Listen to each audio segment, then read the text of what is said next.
Good morning, everyone. My name is Chezi.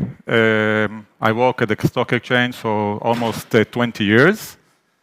I think the main goal the main sentence that I want to say is, if you want to succeed with the project, professional support, global support, training, use it. It makes it much faster and better, and you succeed with much more higher percentage. We're going to talk about how the back office in the Tel Aviv Stock Exchange reinvented itself more than 2 times past the 7 years. Actually, we 3 or 4 times reinvented itself all over again. But first, I'd like to introduce the stock exchange. Wait. Huh? It's not working.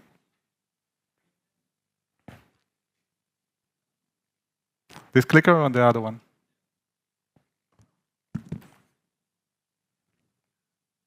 No.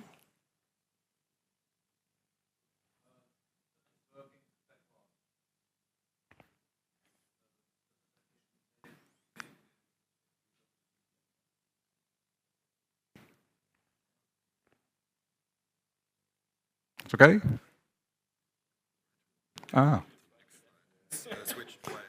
Okay.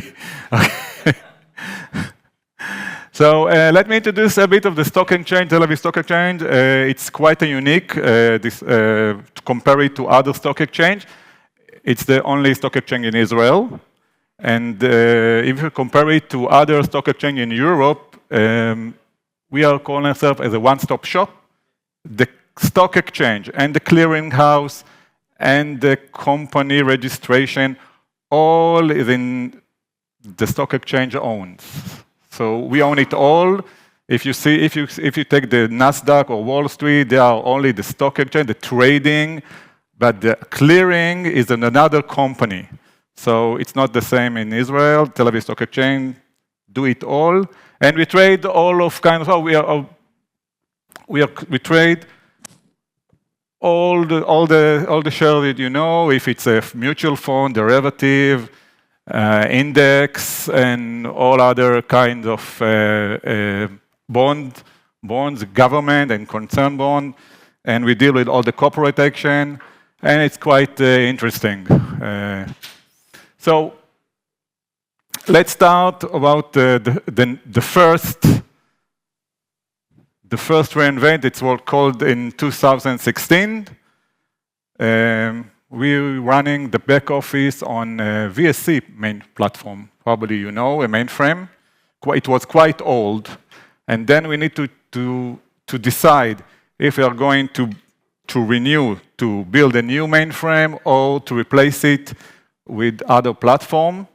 And then we just, as Guido said, and Luciano and Prosmonomir said it earlier, before me, to rehost it to Linux, we didn't need to change anything in the application.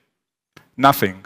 Only the infrastructure that was dedicated for mainframe. We need to build a dedicated platform to the Linux, but we didn't touch no natural code and not the Adabas.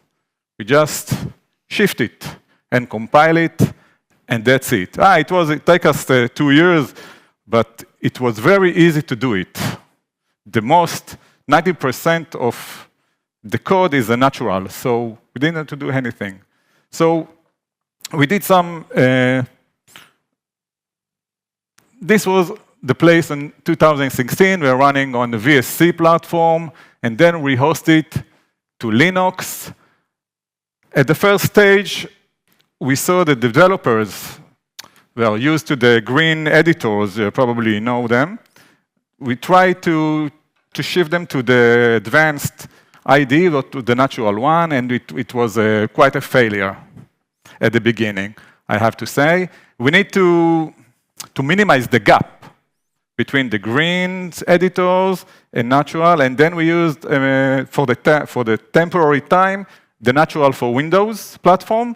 It was really easy to use it. It was very similar to the green editor. The main difference, it's the GUI. It was a GUI, but it was you have the command line, You have all the common commands that you have it on the green editors, and it was really easy to use with a little training, not a lot. And we started then thinking, okay, now we are running the natural for Windows, but at the moment in 2017, the stock exchange adopted all the CI/CD methodology, the DevOps, using Git Jenkins, and we'll speak about it in a few minutes. So in the two years, from 2017 and 2019, we continued in using natural for Windows, and we started to build a CI/CD mechanism, not using no Git, nothing. But we didn't, it's not a branching. That's what I want to say. So in 2019, was the main issue. We invited some professional services. They are sitting here for the Tel Aviv Stock Exchange. And with a real session, 3 days of session, we understand what we need to do in order to shift ourselves to move with the branching and use natural for Windows. It's a huge change for natural for Windows comparing to natural one. So this is the disadvantage using natural for Windows that we learned using the 2 years. There is no DevOps support in natural for Windows. I'm not sure if it's end of life, or this is software AG to tell, but I think they're pushing to the natural one. So we understood, okay, this is the place we want to be. We don't want to be where there is no new features. No history in natural for Windows. I'm not sure that this is one I didn't ask. It wasn't the NSPF. If you're using NSPF, there is a history. In natural for Windows, there's no history. In the Eclipse, the natural one, I can set as many as local history, not regarding to the Git. I can set a local history that I can, with a built-in mechanism comparing, and I can replace and compare every source code I change it until you move to the Git. But it's okay. The locking mechanism, probably it's the same in the mainframe. When you are modifying an object, others cannot modify it. Natural for Windows is the same. It's the same platform. It's only a GUI. It's quite nice, but it's not GUI. And it's centralized. We are working on the same F user. As Ronnie mentioned it before, when I'm working with a private mode, it's my own F user. I can do whatever I want until I'm playing with it. Until I deploy it to the development, nobody knows nothing. I can do whatever I want. So now the advantage of using the natural one. Okay, let's go from the 12 o'clock. It's a modern code editor. It's like IntelliSense. If you know Visual Studio or VS Code, you have IntelliSense.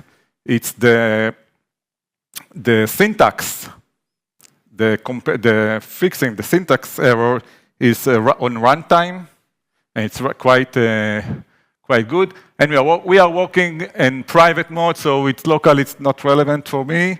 Private mode is with branching. So as I said before, F user, it's my own F user, and I can do whatever I want. It's support for an external plugins. Since I installed the natural one, and I'm also developing the infrastructure in Bash or in Python, so I installed in the Eclipse, by the way, I installed Python plugins, and I have the same IDE for all the language development I need. So I'm using the same platform and the same IDE for natural, Python, Bash, and C, all the same IDE.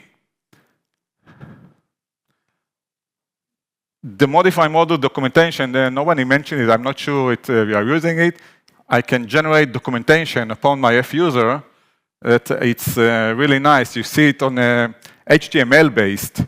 You can see all the remarks at the top of each source. You can see and you can play with it. And of course, the DevOps tools interface, we'll talk about it in a minute. And of course, that is what Zvonimir just mentioned. Application testing. We are using now profiling and code coverage. Each process that now we are building and running, We are implementing it with a profiler, which it's quite strong tool for me, and the code coverage, but maybe we'll get to it. And of course, the debugger. The debug, there is the local and remote. I'm not sure if you're familiar with the remote debugger, the local debugger, but the remote debugger is a very powerful tool. Sorry. When actually you can debug batch streams or batch scripts on your local machine. It's a bit, you can need to involve syslso, I don't know, right? Yeah, syslso command, but it's really powerful tool that every developer, when it's changing a batch process, can debug it, can debug and manipulate it as he wants. And the last thing, the integrated code comparison, there is a built-in compare mechanism. I can compare each module to the previous commit or the previous local history. I can change it or replace it, and I'll try to speak about it. It was very helpful in a huge bug in the stock exchange. Not bug, feature. Let's say feature, okay? No, not bug. No bug in the stock exchange. Okay. So in 2019, we moved to the private mode, and we configured in the natural one the Git source control. We are using Bitbucket, but it's never mind. It's a very common tool, and all the development. This is, as I said it before, we order a training. We hired an instructor to make the developers much more feel secure, but no one didn't understand the meaning of working in the private mode, how to work with branches, what the meaning of CI/CD, and it was really confused, and we asked Software AG to send us an instructor for 5 days of training. Listen, guys, all the developers were okay. We know what is going on now. We understand the architecture, all the DevOps methodology. Okay, we can start to work. And it was really impressive. And I thank for it. A powerful tool that we have in the Git, it's the code review. We never did it before, the code review. And so when a developer modified, I don't know how many in the project, 20 sources, 10 sources of code, other developers or the team leader can check, okay, let's code review. Let's see what you did. Let's overview it together and see maybe we can do it better. Maybe there is a bug just before we transfer it to the main branch. So we see together, we see the difference. We always see the difference between the previous version and the current version, and we sit together and see, okay, this is we can pass, this it cannot pass. We decline it and do it again. It's make the code better, probably, and the performance is better. And then I think everybody of the boss upstairs are really happy with that. Okay, so this is the Jenkins. So it's just a deployment tool. I think you all know it. We just configure it very easily with an unscript, and it's a huge advantage with the Jenkins. I don't know if you know, but when you are changing, let's say I'm changing a PDA, I'm modifying a PDA on the in the old platform, I need to search who is using it, this PDA. Then I need to compile all the other sources. Now, down the Jenkins, I configure it, and he will do it by itself. He just send me the log to my email. He say, okay, you touch this PDA, all this module, I compile them. Catalog, it's compile. I said compile, but never mind. I compile every dependency regarding this module. And it's very helpful. You don't need to think about it anymore. Okay, if I miss something, something is wrong, the Jenkins, we do it with its dependency, and you know how to configure it. You just need to configure it how many times you need to recompile it. Okay. This is the Jenkins. I don't have nothing to say about it. It's a very powerful tool and very quite familiar. And this is the architecture we are using now. When we used on the 2016, when we rehost from the mainframe to the Linux, actually we built a physical machine, a monolithic physical machine, that everything was sit on it. The database, the application, and the front end. Everything was sitting on it. Then on 19, this is the second time we reinvent itself. On 2017 or 18, we needed to upgrade all the servers. Then we decided and sit down with the security guy and the system administration and said, listen, guy, maybe we'll split it all. Let's work with distributed architecture, sit the database on its LVM machine, the application on the machine, and the front end on another machine, and we'll get rid of the physical machine. And it was quite a huge change. Then we need to work TCP/IP with the other bus, and then we require the other TCP, which then we set it up, the multi-fetch, as Swarnamir said, and the performance was really high with the multi-fetch because now we are not locally, we are not sitting together with database. We shift the application and we're talking TCP/IP, and multi-fetch was quite improvement with the performance. So actually we separated the distributed architecture, but we did another thing that Zvonimir just mentioned it yesterday. All the developers are now using a virtual machine. We are using VMware as a platform, even to the server, and even for the development workstation. We built an image with the Windows 10 and all the software he needs, and then we build Natural One image that we configure for any natural developers. And when we have, and now we just acquire 2 more developers, we just copy the image, and the developer just receive a whole configured image with all the software he needs, and the Eclipse inside it with Natural One, and we just copy it. That's it. There is no physical anymore to the developers also. It's all a virtual machine, and it's very easy using the COVID. It's what's good. When we just work at home, it was the first time in the stock exchange that we did it. We just got a laptop. It was a terminal laptop. That's it.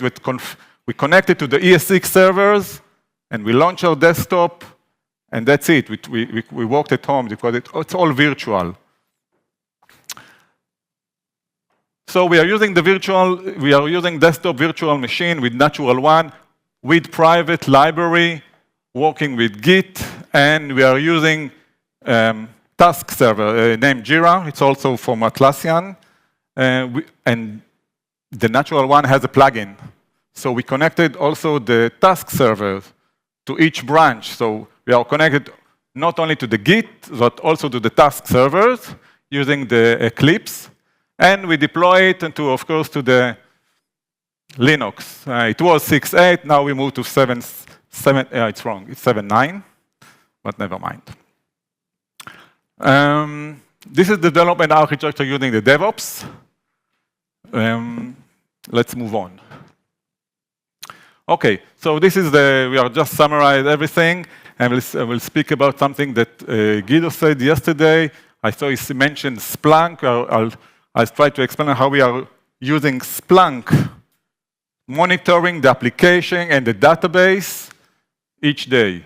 So this is just summarizing everything, the DevOps tool chain with continuous testing, continuous integration, and the repository. And we are using Jenkins. Docker is it's in the future mode, probably, not at the moment. So I want to mention, Guido mentioned yesterday Splunk. I'm not sure if you know Splunk. Splunk is a documented database, like MongoDB, I think. We are monitoring our database and application using it. So how we do it? So on the database platform, we are running each day all the instance. Each application has its 3 instances of database. We are running every day other rep, and we are all keeping it as a log file. and then we are sending it to the Splunk. The Splunk, every 5 minutes, monitoring the log file and save it in its servers. And then we can see the growing of each file and database each day on each file and each database. We have 3 databases for each application. We see the changing during the day, and we know where is the peak time, and we know the backup elapsed time. We are also monitoring the backup elapsed time. I have to say this application is running 24/7. We never get it off. The database are always running, except for some 2 times a year. We are shutting it down, but it's always on. And we are monitoring the database, the backup elapsed time, and the storage. We are monitoring the storage of the database, not the storage on the disk. This is for the system to monitor. We are using the Splunk. Also, we are running and we are calculating each day how far are we from the 100 capacity. So we have an alert. We set an alert. We're using the Splunk. If you are reducing from 10%, then we'll send us alert. Listen, guys, you need to enlarge your database capacity because you are reaching the end. What we're using is, this is from the database side, how we are monitoring the Splunk. We're monitoring using Splunk, and the application, we set the NatPalms. For every time we are modifying the models when on production, it generates a dump. And the Splunk is gathering all the dumps, and it sends me a log each day. Okay, Chezi, look, here is all the modification made. So I can catch up. I can catch up with all the modification if someone did what he needed to do or if something else was done. So I can monitor the application, and I monitor the batch stream. Each stream, we have a history for up to 1 year. For each stream a day, the CPU time and the elapsed time for each stream. So we are monitoring with the Splunk. We are gathering the log for all the application, from the application side, for all the streams, and we are comparing. If there is a huge change, then the Splunk will alert me. Listen, on this day, on this stream, there is a name for each string. It's a unique stream. There was a huge change. There is a huge elapsed time or CPU, and it's very, how do I say it? It keeps us alert. It keeps us alert, and we know each day what is going on in the application and in the database. Well, I need to tell you a story, but I mentioned it earlier, how the branching helped us with a huge feature that happened. We are calculating the index, like the S&P 500 and the Bundes. I'm not sure what is the index, the name. What? DAX index. Also, the television stock exchange have itself index, and the back office are calculating each day the index. So we have the huge project that we need to modify all this index calculation. It is part of 2 levels. One level is about to move first to production, and then the second stage will be developed and then move to production. And then we develop it for several months, the first step. And it passed QA, passed testing, and we deploy it to production, and it was run for 1 month or more, I'm not sure. In the meantime, the other developers develop the new features, the second step, for the index application. But after a month, a bug was discovered in production. So my base told me, okay, Chezi, now it's your show time. How can you help us now fixing the production without involving the development that's now happening for the second stage? I said, okay, no problem now. We have branches. What is on the master branch? It's on the master branch. What is the development branch? It's development. No one touch it. So we just branch the production from development. We took the same It was the same commit, so it never changed because it's working on the developers' branches. We just branch a bug fix, we fix it, move it to production, and then all we need to do is merge the bug fix to the new branch which are already developed, and with the merge tool, we just merge it. So the bug was fixed on the same branch as production. Then we switch to the developers branch and merge the bug fix to developers branch, and that was it. And that was it. It was a lot of quite bug. It was something like 100 modification lines, so we need to need to merge it. We cannot do it by itself, so the merge tool was a great huge of help, and it was quite easy. Not easy with the deal with the bug, but quite easy to merge the fix to continue developing with the same production that it's now also running in production. So it was a proof that the branches can help. So it's not just working with private mode, it's just a buzz. It helps, really helps. Second step that we moved is, I think we are the first in the Tel Aviv Stock Exchange that managing the database schema using Git. We are now using the Predict plugin. Oh, now I see that I copied the database in Tel Aviv Stock Exchange. Okay. It was not good. The security guy didn't see it, so you don't mention it to it. It's all the files, most of the files, yeah. Okay. Okay, never mind. We are managing the database schema. We are managing the schema now with the Predict plugin. We are using also Git as a deployment. We moved from the DBA perspective. I didn't mention my title, by the way. I'm not like it with the title. I'm the head of the development and the DBA of Adabas. So I do it all on the application and the database. So I'm in the middle of everything there. So I moved a lot of work to the developers. I put them in the front. Okay, you develop as you need. If you want a new file of Adabas, you create it using Adabas. If you need to modify file, you'll do it using Adabas, using the Predict. All I need is to approve the pull request. This is all I need to know. I sit with him, I say, okay, let's move if it's okay, but I let the developers to be in the front. And I move a lot of work, and I release myself from a lot of complaining and meetings and a lot of that. So we use the Predict, and it's really a good tool. Let the developers modify, let the developer run it, and just using the Jenkins, it will run and modify the Adabas. And the same as the application with Natural, same thing.